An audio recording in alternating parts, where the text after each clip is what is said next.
Sir ప్రభావం పడే అవకాశం ఉంటుందంటారు. మాట్లాడదాం సార్, మాట్లాడదాం మనం ఒకసారి. వివిరావు గారు, గుడ్ ఈవినింగ్ అండి. చెప్పండి చెప్పండి. గుడ్ ట్రంప్ క్లియర్ కట్ గా చెప్తున్నాడు, ఓవైపు ఏమో చర్చలు అంటున్నాడు, మరోవైపు ఏమో అసలు నా దగ్గర ఉన్న ఆయుధాలు లెక్కే లేదు, ఇంకా అసలు బైడెన్ సరిగ్గా పాలించలేదు, బైడెన్ సరిగ్గా ఆయుధాలకు సంబంధించి కాన్సన్ట్రేట్ చేయలేదు, కానీ మా దగ్గర ఉన్న ఆయుధాలతో ఎన్ని రోజులైనా యుద్ధం చేయగలమని చెప్తున్న పరిస్థితి. సో అసలు ఎందుకు ఇప్పుడు ట్రంప్ యుద్ధం చేయాల్సి వస్తుంది? ఇరాన్ని టార్గెట్ చేశాడు, ఇరాన్ని టార్గెట్ చేయడం ద్వారా మొత్తంగా ప్రపంచ ఆర్థిక వ్యవస్థ అంతా కూడా ఇప్పుడు కొట్టుమిట్టాడుతున్న పరిస్థితులు. సో ఎప్పటి వరకు ఈ యుద్ధం కంటిన్యూ అవ్వచ్చు? అంటే ట్రంప్ టార్గెట్ ఏ విధంగా రీచ్ అవ్వబోతున్నాడు ఏంటి అసలు? ఇప్పుడు చూస్తే అంటే యాక్చువల్గా ఇది అమెరికా ఇరాన్ వార్ కాదనిపిస్తుంది. ఎందుకంటే ఇజ్రాయెల్ మెయిన్ పార్టీ ఇందులో. ఇజ్రాయెల్ ఇరాన్ రెండు మెయిన్ పార్టీస్. ఇజ్రాయెల్ కి అస్థిరత చాలా విపరీతంగా ఉంది. తర్వాత ప్రపంచ పీస్ కమిటీ అన్నది అమెరికా ఏదైతే ఆర్గనైజ్ చేయాలనుకుందో అది ఇప్పటి వరకు స్టార్ట్ అవ్వలేదు. దాని మెయిన్ ఉద్దేశం హమాస్ ని డిసామ్ చేయడానికి. హమాస్ ని డిసామ్ చేసే కేపబిలిటీ వాళ్ళకి లేదు పీస్ కమిటీకి ఇప్పుడు ప్రస్తుతం చూస్తే. అది కేవలం ఇరాన్ నుంచి రూట్స్ కాంటాక్ట్స్ కట్ చేస్తేనే కానీ అది సక్సెస్ఫుల్ అవ్వదు. అందువల్ల ఇజ్రాయెల్ ఇది ప్రీమెచ్యూర్ గా ఇరాన్ ని టార్గెట్ చేస్తుందని మనం లెక్క పెట్టుకోవచ్చు. లాస్ట్ ఇయర్ జూన్ లో జరిగిన అటాక్ లో న్యూక్లియర్ వెపన్స్ కేపబిలిటీ తీసేసామని స్పష్టంగా చెప్పారు. అందుకనే నిన్న మార్క్ రూబియో స్టేట్మెంట్ చూస్తే వాళ్ళ దగ్గర ఉన్న ఇరాన్ దగ్గర ఉన్న hyper sonic missiles plus drone capability మేము తీసేయదలుచుకున్నాం.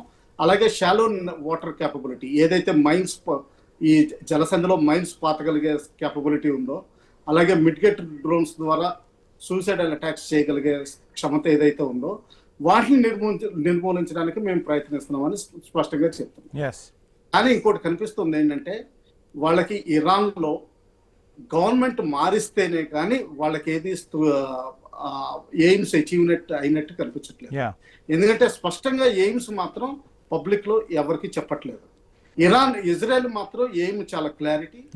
ఇరాన్ లో గవర్నమెంట్ మారిస్తేనే కానీ హెజ్బుల్లాకి, హౌతీస్ కి, హమాస్ కి అందుతున్న సపోర్ట్ ఆగిపోదు.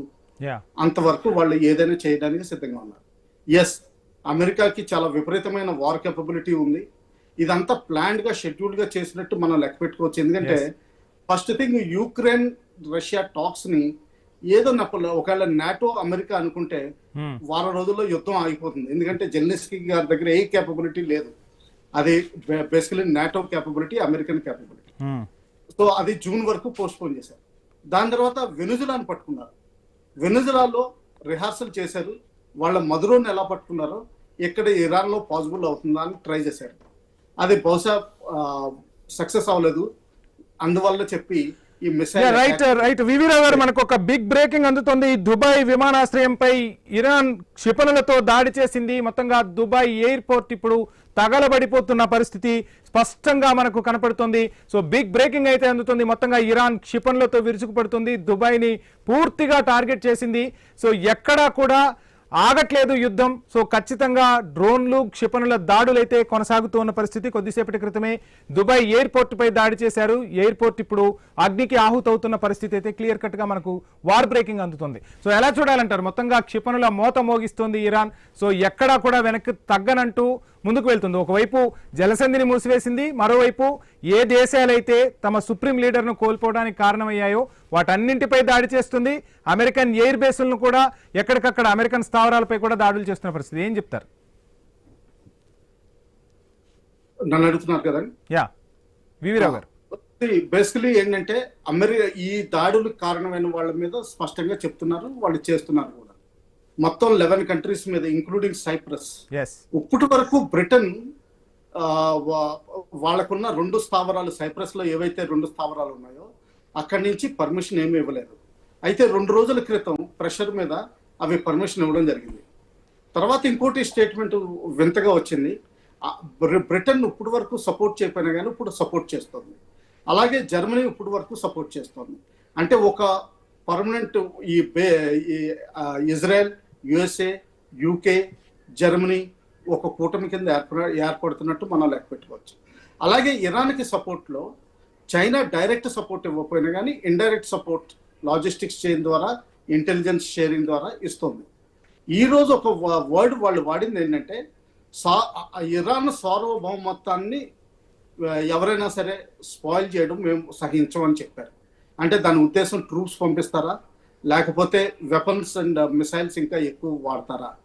ఒకవేళ యూకే జర్మనీ జాయిన్ అయితే వార్లో ఎఫర్ట్లో ఈ చైనా ఏమన్నా చేస్తుందా? ఎందుకంటే దుబాయ్ దగ్గర ఉన్న ఒక ఆస్ట్రేలియా బేస్ని కూడా ఇరాన్ నాశనం చేయడం జరిగింది.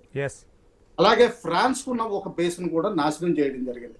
అంటే basically anti west and pro east అన్నట్టుగా ఈ కూటములు ఏర్పడుతున్నాయి. కానీ ప్రస్తుతానికి వీ హోప్ దట్ కి ఏదోటి చర్చలు జరిగి కొంతవరకు డౌన్ అవుతుందని ఆలోచిద్దాం. లేకపోతే మాత్రం తీవ్రంగా పెరిగే అవకాశాలు కనిపిస్తాయి. శ్రీరామచంద్రమూర్తి గారు, గుడ్ ఈవినింగ్ అండి.